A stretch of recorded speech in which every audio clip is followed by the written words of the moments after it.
So before you hop into learning about the red flags of buying a car, I just had to let you know about our Fitment Day deals because they end on July 4th. So we have things like $50 off Silver's coilovers with only a 1 week build time, which is absolutely nuts given everything right now. Not only that, we have 10% off Artist wheels, up to 25% off Rohana wheels. We have deals on ESR, 1552, XXR, a bunch of different wheels. So hop on over to fitministries.com before July 4th because we got crazy deals. All right, now go listen to Alex ramble.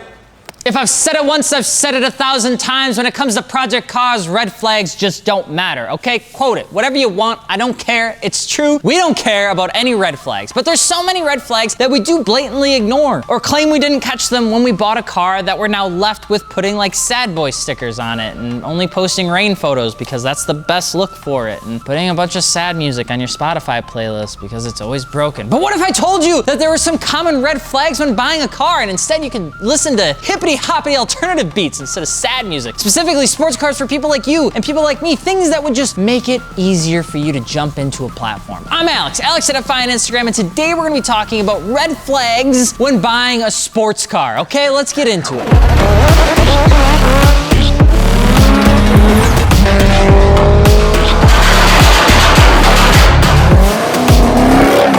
And before we even get into it, I know I just said that 4 seconds ago over here, but if you're looking for aftermarket wheels, tires, or suspension, be sure to hit us up over at fitmentindustries.com. Our big thing is the ability to get like wheels and tires mounted together, whether they're stretchy boys or meaty setups, pretty much mounted, balanced, and shipped to your door for free to the lower 48 states. I'm sorry, Alaska and Hawaii, you're too far away. But in all honesty, it is something that we're doing, and it is a pretty cool deal. Plus, it avoids the anxiety of having to do it yourself, and it's like $300 to mount, balance, all that sort of crap by yourself if you order them separately. So just put them together, and there you go. And we now have a guaranteed delivery date option on our products that we've got in stock, which is pretty neat, especially considering that it's 2021 and there's been fights in bread aisles for what's in stock. We don't have bread aisles, but we do have things in stock that you can buy at the comfort of your own home in pajamas. All right, red flags, warnings, ex-girlfriends, cars. Okay, let us know below what's one major red flag that you always look for when you're buying a car. So maybe we can learn a couple, 2, 3 things from you as something that you keep an eye out for when you're buying a car, and then if you get a red flag, you just run. I'll give them a read and I'll let you know if you're off your rocker or not. But there are quite a few red flags depending on what platform you're looking at. So we're gonna spend most of our time here today focusing on like the most common types of cars that you're going to buy. Garage builds, sports cars, Subarus, they do get their own subject line, and other. All right, so let's get the easy one out of the way and the most common type that you're probably gonna come across, which is project builds or garage builds. Now, if you're looking at a project car, a few red flags are gonna be pretty much what people say about the car. The number one thing that I always commonly hear is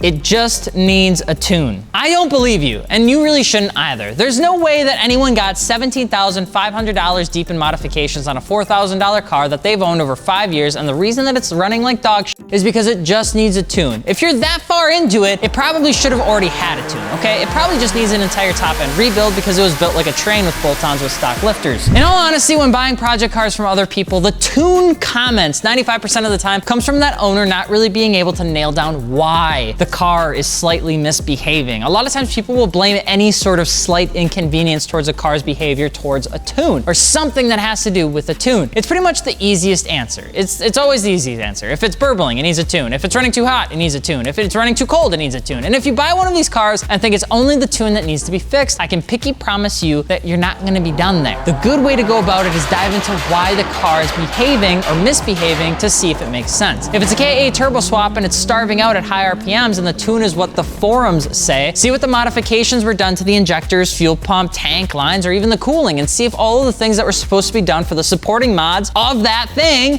were done. Because if they're not, but then they say it's tuning, that's not always gonna add up, okay? Tuning should really truly be the very last tiny little piece that would cause a car to misbehave. Some other clear red flags that should make you ask more questions would be things like, if it's so close to completion, why wasn't it finished, okay? If the price of the car is 50% off anything else out there on the market, but it's 95% complete, that math just doesn't add up. And I'm telling you, if it sounds like too good of a deal to be true, it probably is, okay? Now, it may be a deal on the surface, but they're probably trying to offload a problem they came across, and they're really hoping that you don't ask the right question so that they don't have to lie to you, okay? If it was wide-bodied, How? When were the bumpers shaved? How was it replaced? Was it replaced with Bondo? Was it replaced with expanding foam that was shaved down and painted? Was it done with metal? Can you show photos? Everyone loves chopping up cars lately, but there's a reason shop costs are so much higher than doing it yourself, especially when you look at over-fendered or wide-body cars. And most of it has to do because of all the prep and post-work to keep the body clean over time. With garage builds, expanding foam and Bondo is like your friend when doing these mods because they're super easy to get a hold of. They do the job. They're relatively easy to work with like a low entry point in terms of skill set, but they do ultimately fail over time, and that's because it's just how it goes. And the beautiful off-brand Rocket Bunny kit that you're gonna buy is gonna fall apart. Or the 350Z that you found for $3,000 that just needs a tune because it's got an LS1 and an off-brand white Rocket Bunny kit. I would just stay away from that sort of stuff. I just don't think it's a good first purchase to everyone in my Instagram. The little stuff is often the expensive pain in the ass stuff too. That's why they're giving it to you to buy the car. So when they have things like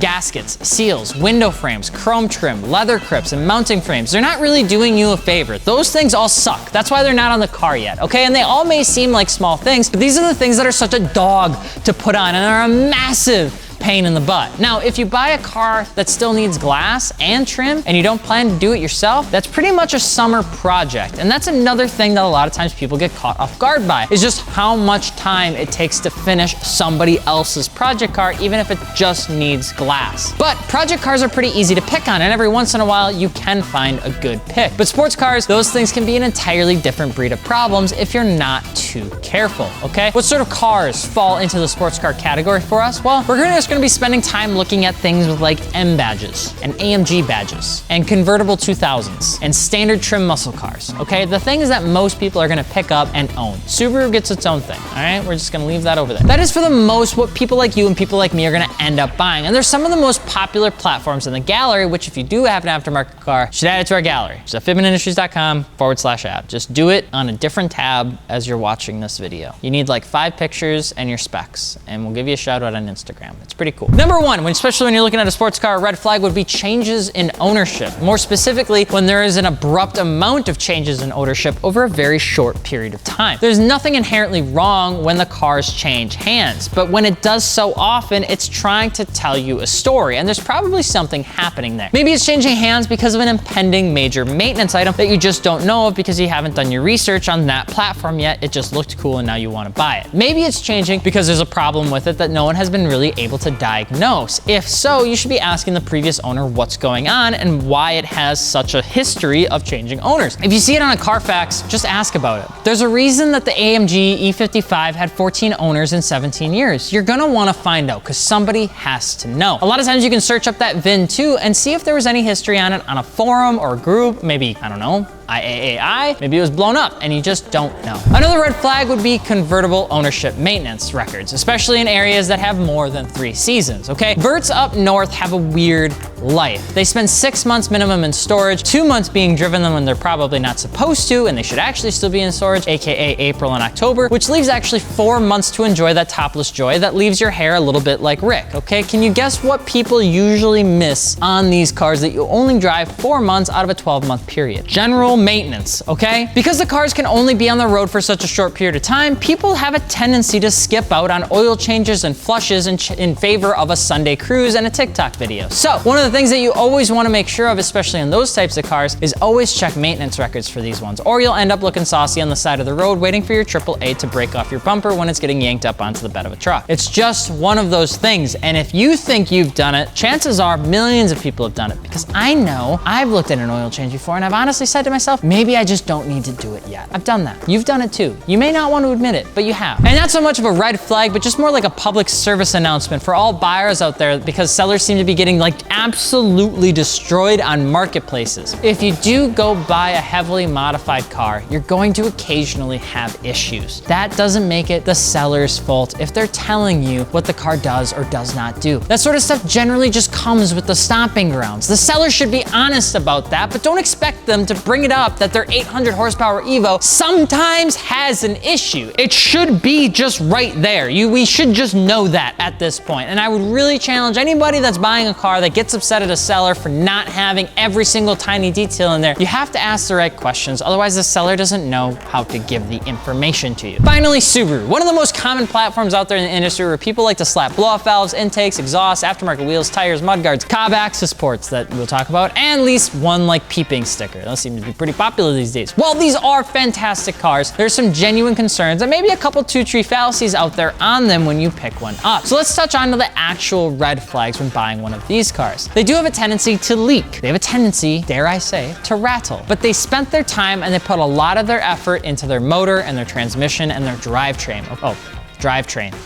Motor, transmission, drivetrain. However, they do have a tendency to sometimes blow up. And this happens specifically with built motors without built rods. The stock baffling is also super poor. So what happens is oil sloshes around and this can cause the bearings to starve depending on what platform of Subaru you're looking to pick up. And while certain generations on this occur definitely way more than others, it is a general consensus that you're gonna wanna keep an eye on that and do some further research before picking up the car that you want. Aftermarket baffles are just pretty much needed. And if you're buying one that's built, definitely check that stuff out. If they don't have it done, run. If they've also rebuilt a motor like 4 times like Trey did, also run. Something is wrong there in that build process, okay? If it's over 100,000 miles, be wary of the original motor. If it's a rebuilt engine, that's not entirely good either. Be sure to follow the modifications through to the receipts. People will say that they've got a lot of stuff done to the car, but they have no receipts for it, which really is like the biggest red flag. No receipts pretty much equal no story. Just whatever the owner is telling you about the car. And that doesn't really make any sense because some people just lie. That shit just don't work. And just because the owner is old doesn't make him or her a good person either that's gonna tell you everything about the car. They're probably just trying to flip shit too in this crazy world ass economy. Are you kidding me? Always keep yourself focused on unbiased information prior to buying a car and only use the information that you know about the platform and the information the owner is providing you, and don't fill in the gaps with any assumptions. It's gonna make sure that you buy the right car, and it's the only way to know if you're objectively getting the car that you actually want. But what do you think? What's the biggest red flag? Let us know below, and if you're looking for aftermarket wheels, tires, or suspension, be sure to hit us up over at fitmentindustries.com. I'm Alex from Fitment Industries, and we will see you later.